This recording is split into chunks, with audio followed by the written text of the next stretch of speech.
On today's video, we're going to talk about the one major factor I think is more important than interest rates that are actually going to be affecting the housing market. What's going on? Adam Schwartz here, top real estate agent. If this is your first time to my channel, every single week I drop videos about real estate, so make sure you hit that subscribe button, also hit that bell button so you don't miss any of these videos. On today's video, I'm going to talk about what the one thing I think is going to affect the housing market actually way more than rates, because we've seen high rates in the last 2 years actually see pricing go up, and I think this is actually going to bring pricing down.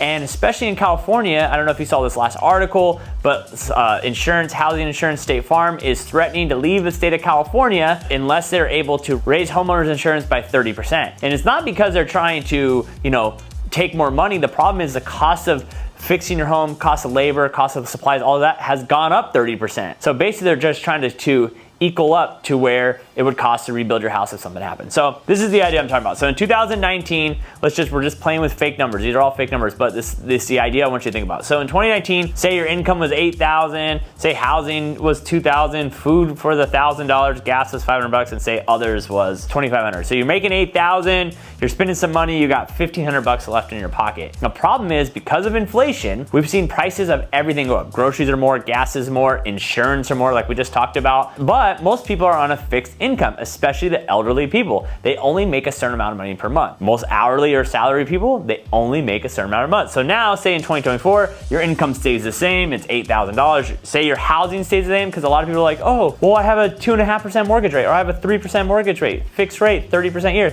Agree, that will stay the same, but now your food's $1,500, now gas is $1,000, and then say others is $4,000 a month. And so now you're in a negative $500 a month. And so yes, your income stay the same, and yes, you have a really low mortgage, but everything else has gone up. So what do? Now you're in the negatives. So now you're negative money. So one, put stuff on credit cards. That's the first thing you can do. Get a second job or stop spending. So if you look at one of the last articles that just came up, we are at the highest US credit debt of all time, right? So definitely people are putting a lot more stuff on credit cards. Why? It's because things are costing more and their income is staying the same. No one puts their stuff on credit cards at 27% interest if they have the money in the bank. They just don't do it. They might have money in equity, but you can't pull from that equity unless you sell your house. And you're not gonna refi, because then you get just 7% credit. But that's another video I think that is an important thing. Second thing is, the reason why we've seen unemployment stay so low, we've actually saw unemployment jump up to 4.1 the last few days, but people are now getting secondary jobs to be able to pay for the inflation. Or people stop spending. And when you stop spending, what then happens then? When you stop spending, well, that's when we see a recession. So people stop spending. So then if I stop spending at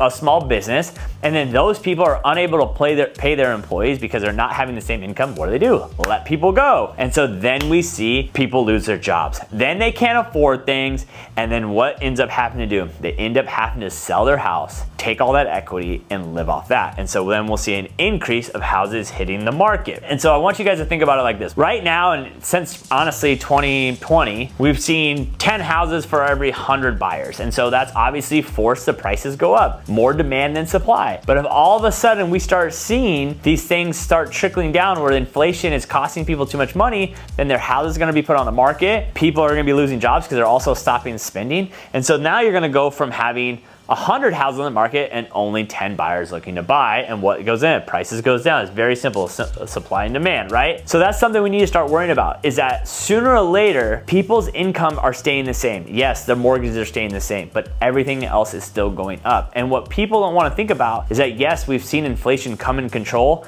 but that is just increasing pricing. So if the Fed gets back to their goal at 2% increase per year, that's great. That's slowing the inflation down, but that's not counting towards how much stuff has gone up since 2022. So those people that are already stretched thin, unless they go get another job or stop spending money, what are they gonna do?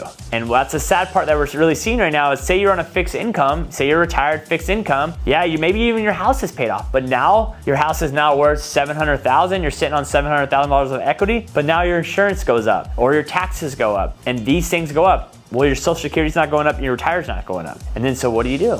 You have to sell your house and move out of state or downsize and take that equity and live off that. So hopefully this video helps. I think this will be more important than interest rates because we've seen rates go up, and look, people are still buying, houses are still hitting all-time highs out here in Southern California, but sooner or later, this overspending and the high inflation will start making a lot of people that own homes, baby boomers, start thinking, hey, can I afford this house anymore, even though it might be paid off or have a really low interest rate. So if you have any questions, please comment below, and until next time, peace.